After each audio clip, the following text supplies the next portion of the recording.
Welcome to Basic Brewing Radio for Thursday, October 30th, 2008. I'm James Spencer. Here at Basic Brewing Radio, we're all about home brewing. For this week, we talk to brewers who are brewing against the grain. Vickie Watson and Ken Dollar, home brewers who are practicing the hobby in states where it's illegal to do so. And Mazen Hajjar, a commercial brewer who's making a foothold for good beer in Beirut, Lebanon, with the first brewpub to open in that region. Well, if you're new to home brewing and would like to get into the hobby for the first time, check out our website, basicbrewing.com, where you can find archives of our audio and video podcasts and our DVDs to walk you through basic and more advanced brewing techniques. And you can follow me on Twitter. My username, Basic Brewing. All one word. A couple of big announcements for you this week. The Brewer's Logbook, the 2009 Brewer's Logbook, is at the printer, and I'm told it will be ready by the 1st of next week. So what I'm going to do today or tomorrow is to put the logbook on basicbrewingshop.com so you can pre-order. And I'll be shipping them just as soon as I get my hands on them. I've gotten an email from quite a few folks asking when it's going to be ready, so check out the site soon. And if you're not familiar with the Brewer's Logbook, it has a 2-page-a-month calendar in the front where you can plan and track the progress of your brews in an easily visualized way. And in the back, it has room to document the details of 50 brew sessions in a 2-page format. Very handy. Also, while I'm pimping stuff, our new DVD is supposed to arrive this week as well. Steve and I got together and produced Basic Winemaking Introduction to Wine Kits. And no, we're not abandoning the beer world. We're just adding wine to the mix. We had some homebrew stores asking us to do an introductory DVD on making wine from kits, so we did it. Now, if you're an experienced beer brewer, you may not need a DVD to get you through making a wine kit, but for those who have never fermented anything and want to start making wine, this will be great. We take you through the whole process, from sanitizing your gear all the way to corking your bottles. And we have like a 30-minute session that we're calling Wine for the Beer Guy. In other words, Steve talks to me about how to get into wine and enjoy it from a beer lover's perspective. Because, you know, I've spent a lot of time learning about beer, and I know a lot about beer. I like wine. I'm just kind of ignorant still, if you know what I mean. So anyway, it's a bonus feature on there. We teach you how to make the wine from the kits, and then we take you through how to kind of approach wine from a beer perspective. Pretty cool. So, you know, it may make a great Christmas gift for friends or relatives of yours who are newbies, who don't know anything about fermentation, but, you know, may enjoy making wine. Making wine's fun and easy, and you can really make some good stuff. Anyway, check out basicbrewingshop.com for the logbooks and the new DVDs. We appreciate your support. Now, the computer that I usually produce the podcast on is sick this week, so I don't have access to all the email messages that I've been saving to answer on the show. But don't worry, the thing is allegedly backed up. Of course, when I say don't worry, I'm mainly talking to myself, because I'm just, you know, I'm got my fingers crossed and throwing salt over my shoulder and, you know, blowing dandelions and making wishes on birthday candles and whatever, I hope things are backed up. Anyway, all that to say that I'm just going to feature one email today, but I think it's a very appropriate email, especially to go along with our first interview. And this comes from Andrew in Morrison, Colorado. Andrew says, I've been giving a lot of thought to my future as a home brewer and a father. I'd love to hear what you and other listeners have to say on the topic. How do homebrewing dads and moms reconcile their hobby with parenthood? I have nightmares about about my son telling his teachers and other parents that Daddy really likes beer. He's only 10 months old now, but I want to make sure that I'm taking the appropriate steps now to ensure that he grows up understanding the difference between a responsible love of beer and an irresponsible love of alcohol. Well, thanks, Andrew. You asked, so here's my take on this, and I'd definitely love to hear what you guys out there have to say as well.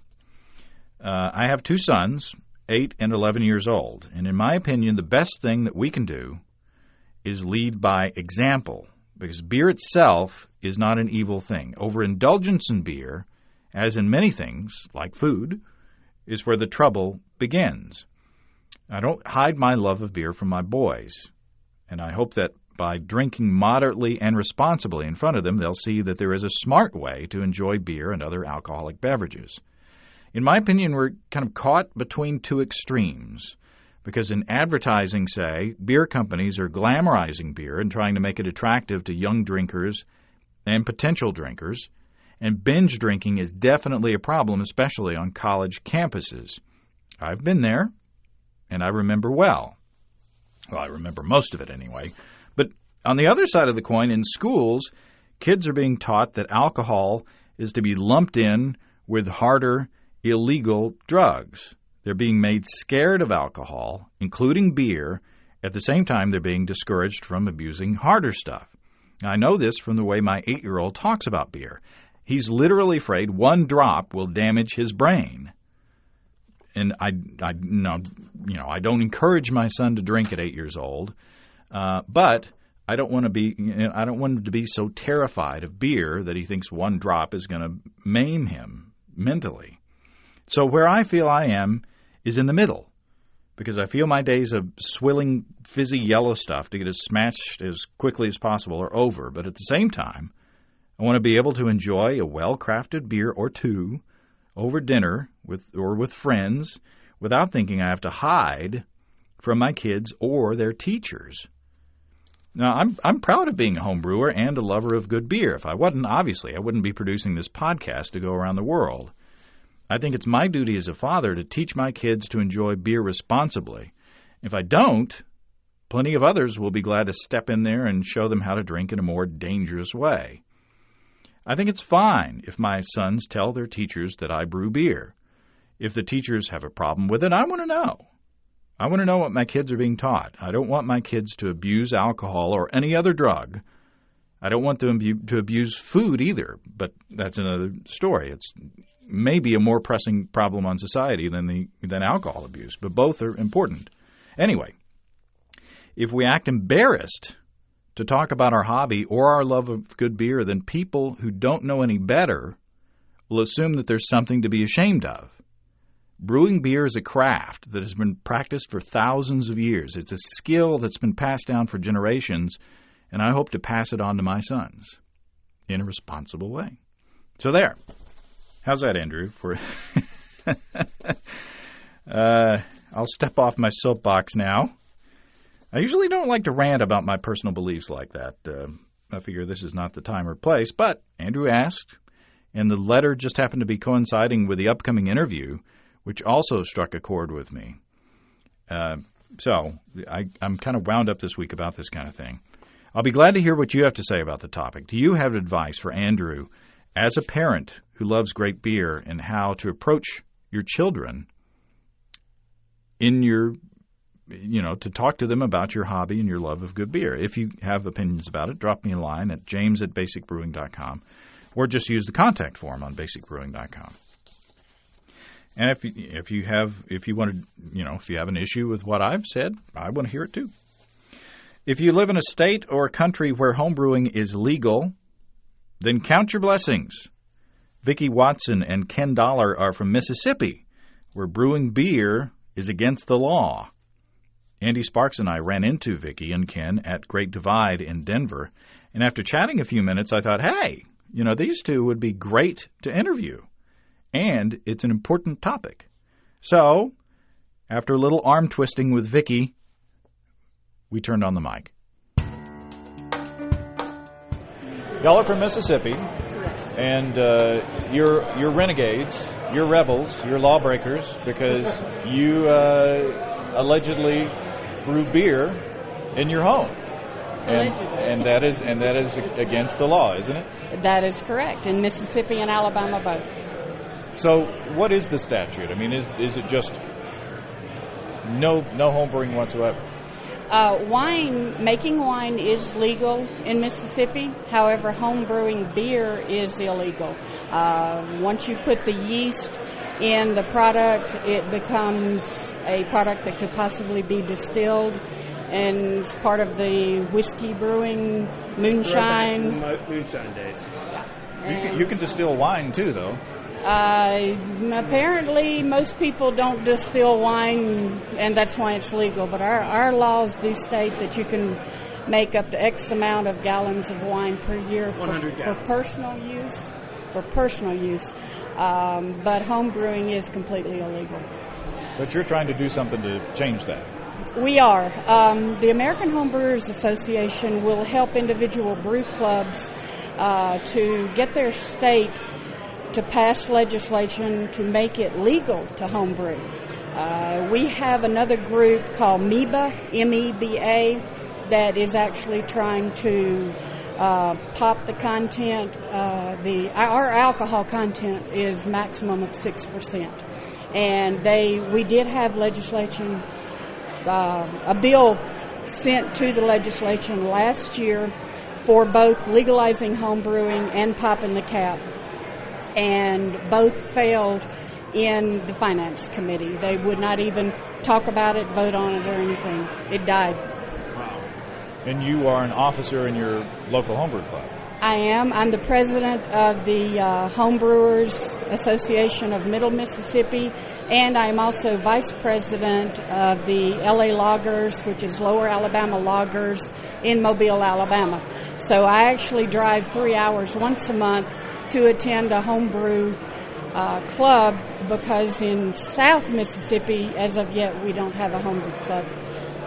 So what's the situation in Alabama? Same thing there. They're a little ahead of Mississippi as far as legislation goes. There's a organization called Free the Hops, and they've actually been able, I think, to present 2 bills, if I'm not mistaken. The last one died in either the Senate or the House because they were stuck on voting for a bingo bill. So they would not even talk to us. Well, you got to have your priorities.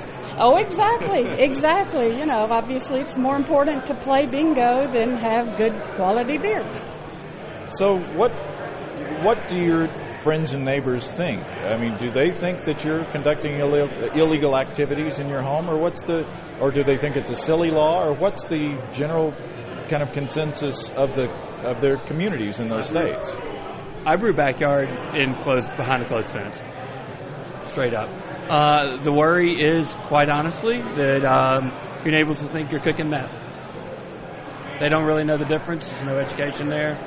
And I don't think that there would be a whole lot of repercussions for beer, but we could be investigating because, the burners, people don't know. They don't know what you're doing. But at the same time, if you tell someone, your neighbor or anyone else, that you're a home brewer, they're all excited. They're actually surprised that it's illegal. They don't understand that. I mean, obviously, if you're trying to brew it and sell it, that would bring up a lot of different laws. But we are home brewing to drink quality beer because we can't get quality beer in Mississippi. And so we take it upon ourselves to brew. And all of our friends, anybody that we run into, they're like, wow, you're a home brewer. Great, that's awesome. We love it. And, they're actually shocked when you say, oh, no, it's illegal.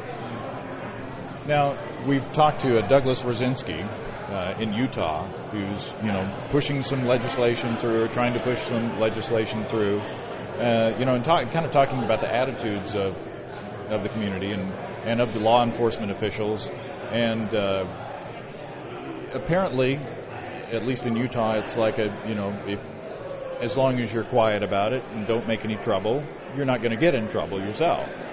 But there was a home brewer in Alabama recently who did get himself into a little bit of trouble. Yes, there was a journalist that came over, as I understand the way the story goes, that did an article on a particular gentleman. I believe he's out of Huntsville or Birmingham, and he she took a lot of pictures, wrote up a really great article, and wrote how it is illegal in Alabama to homebrew. And apparently somebody complained because they said, wait, if this is illegal, why are the federal agents allowing this? And he had a knock on his door and was basically told to stop or there would be consequences. Obviously, he stopped, or we assume he stopped brewing. But it's a situation where it's kind of like, I guess, don't ask, don't tell. If you don't put it in front of people's faces, they don't really care. We've had even a couple of people from the ABC board and higher up tell friends of friends. You know, we basically go by federal statutes where you can make beer. We don't really go by state statutes. You know, and if that's the case, that's the part that I don't understand, why we can't get it through the legislature. If they're not going to enforce it, then let's go ahead and get it on in writing that it's legal to brew. Well, that puts you in a position of, are you nervous at all for having home brewing meetings? You know, if you're a group of home brewers or people who admit to brewing in your homes, are you kind of nervous about getting together? We actually discuss that in our meetings. We have a set of bylaws. It is not illegal to meet and talk, period. But if you have contraband, that, I guess they can't prove it that you brewed it at your house, but... That's exactly right. The meetings that we have are either in somebody's home, sometimes in a restaurant who's allowing us to meet there. But again, you can meet and talk about anything. That's not against the law. What's against the law is actually putting the yeast to the product, and that becomes the point in time that you're breaking the law. So there is a concern, though, that the ABC board will have a negative look upon the business that lets us have our meetings there. So we don't want to get the business in trouble that has been nice enough to let us meet. And if we were legal, then we wouldn't have to put them in jeopardy. So there's a concern there. So they would have to actually catch you with fermenting beer in your house, essentially to prove that you were brewing beer. I mean, you could have all the equipment and say, well, I never use it, or I use it for other things. But as long as there wasn't something fermenting actively in your house, they couldn't prove anything. That's correct. And the same goes with homebrew supply stores. Believe it or not, we have several in Mississippi and Alabama. And it is not illegal to sell homebrew supplies for beer because it doesn't have to be used to make beer. I mean, you can use yeast to make bread, malt to make whatever. This is the way. And I mean, we have in one of our homebrew clubs an actual wine and homebrew supplier, and he has had federal agents come to him and talk to him, and they can't find any statute that he's breaking by selling supplies. So, everything adds up to a point, and then it becomes a stupid, silly law after that. Yeah, it gets so cumbersome to actually talk about this and to use, public money for officials to go around and play these games that it's just goofy. Unfortunately, or fortunately, I always have something with yeast in it and bubbling away at my house, and it could possibly hinder my job. That would not look good in the long run. I could lose my career. Yeah, I mean, if you were busted, for committing an illegal activity, you have a rap sheet, and yeah. But I think it's worth it. Just would rather do it with a clean conscience, Yeah. Well, Andy, you're a homebrew shop owner. What do you think about all this? Yeah, and I'm a club member as well. I certainly understand from this aspect of a homebrew shop owner. Nothing I sell in my store is technically illegal in a state like yours until you put it together and start fermenting it. But in my business, part of being a homebrew shop owner is I have to be also an active brewer. I have to practice my hobby so that I can be as good at it as possible and also be able to help people get better, right? So it would be almost impossible for me not to have something in my shop that was, homebrew of some kind, whether it was somebody bringing me a beer and saying, Andy, I brewed this beer and there's something wrong with it. What's wrong with it? Because I rarely get the ones, Andy, this is the best beer I drank, and here I'd like to share it with you. But my big question to you, Vickie, is that for us, and I'm sure this is the way it is for almost all homebrew clubs across the nation, one of the biggest parts of the homebrew club meeting is sharing homebrew, is really, so for us, if we were afraid to bring homebrew to the meeting because that was the thing that would get us in trouble, that would make the meetings really kind of, I don't know. I mean, that's part of why everybody shows up, is they get to try all these great homebrews. Well, what happens is in your homebrew club, you have official meeting minutes. You have a beginning where the president opens the meeting, and you have an official adjournment of the meeting. After the adjournment of the meeting, you do basically what you want to do. So that's any activity after that is not sanctioned by the organization. Exactly. And that keeps the club, its members, and everybody. That's not to say if ABC wasn't to show up that people may or may not have homebrew on them. That's just the chance that we have to take. We're just talking about beer here. That's the complete opposite of our meeting. Our meeting starts with everybody sharing homebrew for a half an hour to an hour. Then we stop for about 10 minutes to discuss, news and upcoming events, and then we go right back to drinking. We have to do it. Absolutely. Yeah, we have opposite that. Yeah. But we, being homebrewers, we're going to share. I mean, you're not going to say no. Yeah. Well, that's the whole point. Yeah, exactly. So what's the next step? Like I said, we had a bill that was kind of rushed through at the last session. MEBA, actually, and I've been learning a lot through the LA Loggers Homebrew Club in Mobile about how to approach the legislature, how to get bills introduced. We have a few supporters, a couple of senators that actually support what we're trying to do. We have more that do not support us, unfortunately. But as soon as we're a club that just formed a month ago in central Mississippi or middle Mississippi, and we are now at the stage of contacting the AHA. I think it's Gary. I'm not sure. Gary Glass. And he'll do the same thing for us that they've done for Utah, which is try everything they can. I believe Utah, I'm not sure the exactly what happened, but, this is just year 2 for us. Free the Hops in Alabama has been going for several years. They've actually had to drop the homebrewing side as far as making it legal and turn that over to the Auburn Brew Club in Auburn, Alabama, because AHA supports the homebrew clubs financially and otherwise to pass the legalization of home brewing. So we've decided, and that's why we formed our homebrew club, was because the AHA will help us as opposed to the organization MEBA, which is actually trying to get the cap popped in Mississippi. So if you're a home brewer in Alabama or Mississippi, where can you find out more information? There is a website. Basically, at this point, if you go to homebrewtalk.com, you go to beeradvocate.com, SBS.com, which is Southern Beer Society. There is a freethehops.com or .org, and then type in Auburn Homebrew Club in Alabama. I'm not sure of their website.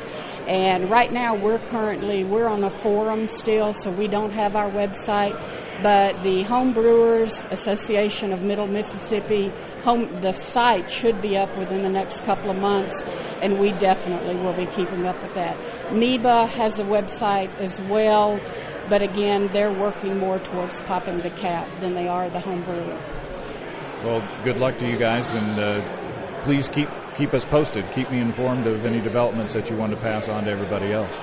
We will do, and thank you for this opportunity to speak out. Very few people across the United States understand.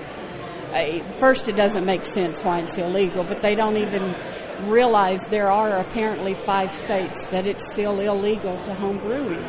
And that just makes no sense. But thank you. Thank you for allowing us to speak. Thank you all. Appreciate it. Well, thanks very much to Vickie and Ken for being brave enough to talk about this.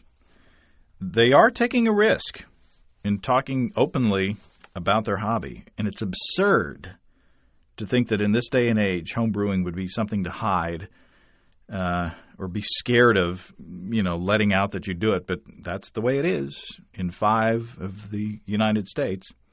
Vickie says that they are working to band together brewers from the 5 states in the United States where brewing is illegal.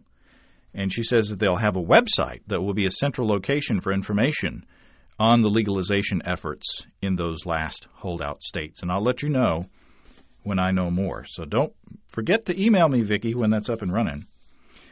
Now let's switch gears to another brewer who is brewing against the grain. In 2006, I got an email from a guy in Beirut, Lebanon, who was asking how he could get our DVDs on brewing beer. Now, at that time, we only had the extract and the all-grain DVDs. And as we were trying to figure out how he could get money to me and how I could get the videos to him, war broke out. And his country was sealed. The borders were sealed. And it was a long time before we could work out the transaction. I sent the DVDs, and I don't think I heard any more from him. So, actually, I was kind of worried that something had happened to him. Anyway, Andy and I were at the Great American Beer Festival, and up walks this very excited young man who says, "You are so hard to track down." He said, "You don't know who I am, but when I tell you my story, you will know." And it was Mazen Hajjar, the guy who ordered the DVDs. I feel like Paul Harvey now or something. And now you know the rest of the story. Page 2. Anyway, Mazen says that he wanted the DVDs because he was trying to start his own brew pub. The first brew pub in Beirut. First brew pub in the region. And he says he was learning to brew as the bombs were falling. So that's that's dedication. Quite a story. Mazen not only learned how to brew, but he is now distributing his beer throughout the region. And you can tell from his attitude and enthusiasm that this is just the beginning for Mazen. Okay. Hi, I'm Mazen. I'm the brewmaster at 961 Beer. We're the first microbrewery in the Middle East, and we just started about a year ago. And how did you get started? Well, actually, I got fed up with the local beer, and I figured I'm going to make my own beer, which was kind of the way to do it. We couldn't find any supplies, so my partner, who's Danish, flew in some supplies on one of his trips, and I had read every book. First batches were really bad, because I had, when you're reading books and you read something like sparging or lautering, you have no clue what those are, and no one's ever done this. So the first couple of batches were completely off. I didn't sparge, I didn't lauter, I just boiled everything together and wished for the best. Until I got the basic brewing video, and that's a real story. I struggled to place the order during the war, during the July 2006 war. And when I finally got it, I figured out what I was doing wrong. And from there, things kind of took a life of their own, and we started brewing, and now we've got a full-scale brewery going. We're bottling 4 beers distributed in 300 different locations, and we're already in 3 countries. And we only started bottling end of March. I remember getting your order, and I said, Beirut, Lebanon, can I even ship to Beirut, Lebanon? And about that time, the war started. And so they wouldn't, your credit card wouldn't go through on the PayPal or whatever. And it was like, I almost gave up on you. But I'm so glad it didn't. Well, I mean, honestly, the credit goes to Basic Brewing, because it would have probably taken me another year to figure out what the hell I was doing wrong, because no one had ever done it. It was so frustrating. I couldn't ask anyone what I was doing wrong, and the video was kind of an idiot-proof way to basically make good beer, and it works. Okay, enough celebrity endorsement. Enough, because You're a rock star. You're absolutely a rock star. So tell us about your brewery. What kind of beers do you make? What's your capacity and all that? We have a 10 barrel system. My fermenters are double batch, so they're 20 barrels. I currently bottle four styles. I make a pre-prohibition American lager, which is 5.2% by volume, nicely hopped with Cascades, a nice golden color, very flavorful. I make a red ale, which is 5.5%, nicely hoppy and slightly on the bitter side. I make a sweet stout, which is 7.5%, which we add espresso coffee during the fermentation to. And I make a wit beer, a Belgian wit beer with coriander seed and orange peel, which is 5.3% alcohol by volume. Those are the ones we bottle. But we've also done a whole array of beers which are only sold at our bar. We do a Trappist triple, 9% with chamomile added. We do a barley wine, a 12% barley wine, which is 12% added. I just did a really cool beer. Well, I don't know if you can call it beer. It's kind of a hybrid between wine and beer. A 15% beer with 40% white grape juice, 10% raisins, 10% wheat, and 40% barley, fermented using English ale yeast up to 9%, and then champagne yeast up to 15%, aged for a year. It was fantastic. Now you didn't learn all that from the DVD. No, that didn't come from the DVD. I used to cook for ages, and I kind of experimented with the flavors. And the really great thing is that we're converting people away from drinking really crap beer into drinking really good beer. We're the first in the region, and people in Lebanon, we've only had 4 beers: Heineken, Corona, Budweiser, and a local company which is owned by Heineken that brews exactly the same style of beer. So people, are predominantly used to a very light, tasteless Pilsner style or lager style. And it's funny because when we open the bar, people used to come in and say, "I'd like a beer," and the bartenders would be like, "What beer?" A Corona. No, we don't serve Corona. Oh, what beer from 960? Oh, you have more than one beer. So now people come in and go, "Oh, I'm having a beef sandwich. I think I'll have a red ale. Red ale's too bitter for me. I'll have a lager." So it's building up. Yeah, people. I would imagine that most of the listeners wouldn't associate beer with the Middle East. Well, I mean, we don't have a beer culture. I mean, Lebanon is famous for its wines. We have about 40 vineyards, and we're doing really well internationally. We make ara, which is kind of an ouzo. It's about 40% by volume. We make a lot of other alcohols, but never really a beer culture. This is the first one, so we're changing the way people. And that's the motto of the company. Are you resistant to change? Because the company, more than just changing beer culture, we're also doing things on a social level and on an environmental level. So we're kind of hoping to change the way people do business as well and the way people interact. Wow. So I have to get some technical tips from you. I have to learn from you now. So about your espresso beer, how much espresso, about, and when do you add it in the process? Well, what we do is basically we take the beer through the mash and then onto the boil, and then it goes into the fermentation. Once the primary fermentation is over, we cold extract about a kilogram. I don't know that's an imperial, but we do metric. About a kilogram to 2 kilograms of fine grind local Arabica coffee, which is cold extracted in cold water and put in a fridge for about 3 days.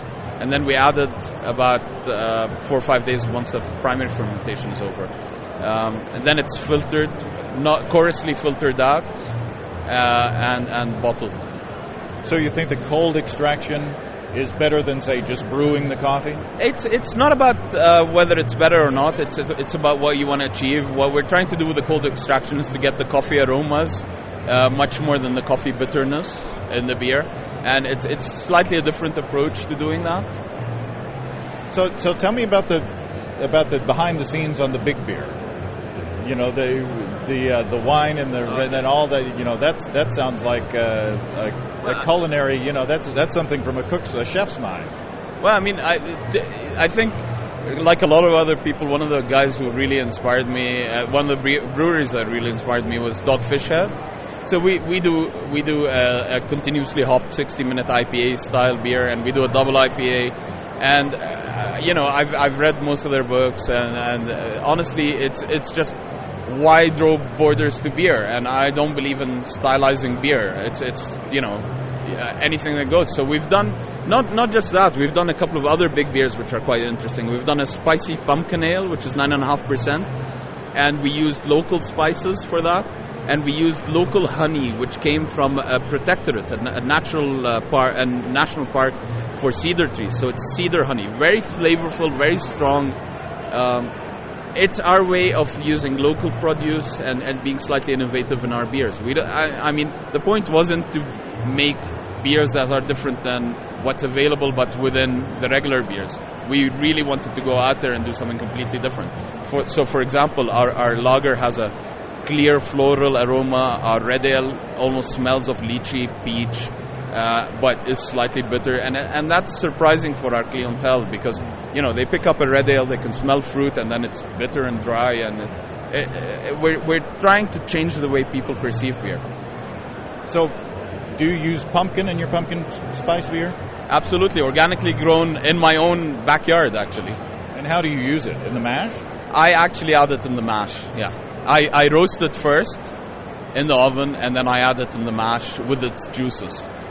A lot of people don't use pumpkin in their pumpkin spice beer because they think or they're afraid it's going to gum up the latter ton, and they're not going to be able to extract the wort. What's your secret? Well, what I do is I add the grain bill first, and then I add the pumpkin later. So the grain bill kind of filters that out when I'm sparging in the latter ton, and then when it goes to the kettle, it's just a clear wort.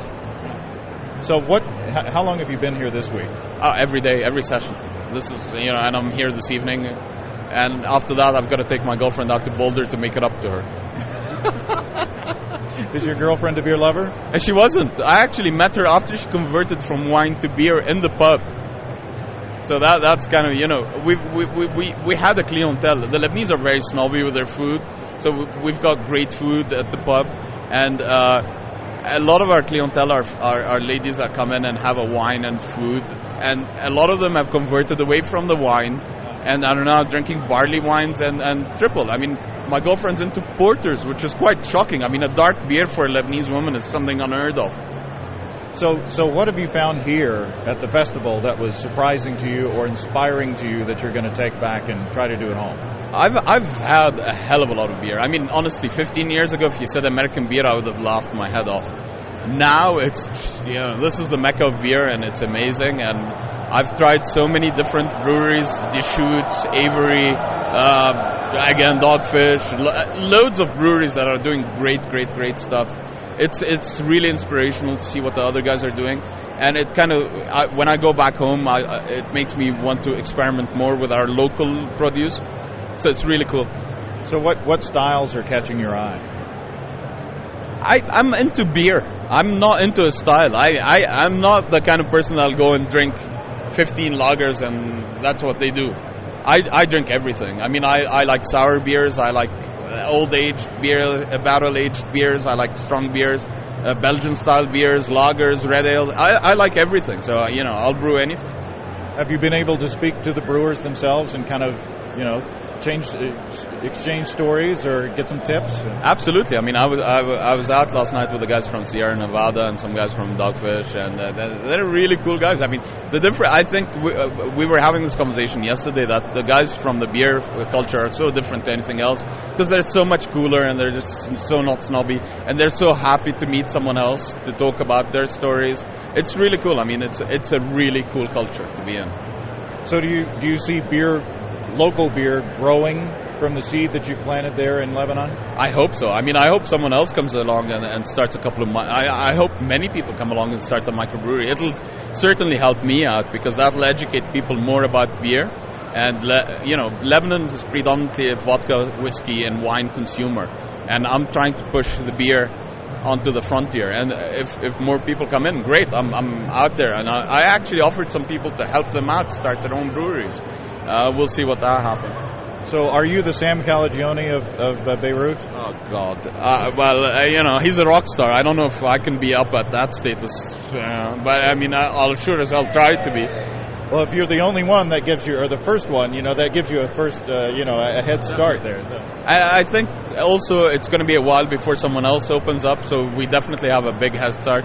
The great thing is, again, I mean, we've started exporting our beer. I mean, we're soon going to be in Canada, Sweden, Finland, Denmark. We're already in Dubai. We're soon going to be in Syria, Amman, Jordan. So, we're getting a lot of recognition for what we're doing. And that's great because we've got a story to tell and we've got good beer as well. I mean, the story alone doesn't sell the beer. It's got to be good to sell. So when do you get your distribution into Northwest Arkansas? That's what I want to know. Well, anyone who can help me out with a distributor, that'll be great. That's why I'm here, actually. I'm hoping to find some distributors and get some beer out here. Yeah. Well, hopefully you can do that because I'm inspired by talking to you. So I would love to taste what you're doing and see it in the store. That would be wonderful. I am not worthy if you're inspired. You're one of the guys who inspired the whole thing. I mean, honestly, no, but seriously, I think the States is a great market, and we'd love to be out here. We'll see. I mean, I've got a few leads, and we'll see how that goes. So it's still early days, but I hope. Well, congratulations on your success, and now I've got to, sit somewhere and let my head shrink a little bit so I can get back out the door. Hey, dude, you don't need to shrink your head. You need to inflate it more. Hey, honestly, there you go. Endorsement again. Well, thank you, Mazen. Thank you, James. Thanks. Quite an inspirational guy. As I said before, I'm sure we haven't heard the last of Mazen. He's the rock star. I can't wait to see where he goes. It's going to be amazing, I'm sure. You can see a picture of Mazen with Andy and me on the gallery page on basicbrewing.com. And there's also a link to his brewery's website. Incredible. Vickie and Ken, from the earlier interview, they also took a picture. I'm still waiting on that, Vickie. Send it to me, and I'll get it up there too. And hopefully we can put a link one day to the website that's talking about the legalization efforts from all those 5 states. Remember, we've got the Brewer's Logbook and our new Basic Winemaking Introduction to Wine Kits DVD coming very soon to our online store. Maybe out there already. Go see, go check. And if you have brewing questions, show suggestions, or just want to say howdy, write to james@basicbrewing.com or just fill out the contact form on basicbrewing.com. And please don't forget to tell you're from. Don't forget to tell where you're from. And if you want to respond to the rant that I had at the beginning of the show, feel free to do so. You can also check out our other DVDs, our low-tech lagering and decoction mashing DVD on basicbrewingshop.com, where you can see Steve do a single-step decoction mash, and follow me through a lager fermentation in the middle of summer, where I don't use a dedicated chest freezer. And in our original DVDs, Basic Brewing Introduction to Extract Home Brewing, we walk you through the extract brewing process step by step from boiling to bottling. And in Basic Brewing Stepping into All Grain, we take you through the all grain process from milling your grain to collecting your wort. They make great Christmas gifts. We got combo deals to save you some money. You can see a listing of the fine folks across the country who sell our DVDs on basicbrewing.com. And if there isn't a vendor in your area, you can order it online in our online shop at basicbrewingshop.com.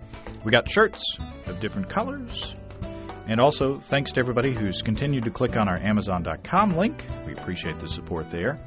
Our featured products this week that were purchased through the link are Change Your Body Shape. 200 customized routines to tone and strengthen every part of your body. Every part of your body? And Deer Hunting with Jesus, dispatches from America's class war. And there were a lot of good things on the store this week.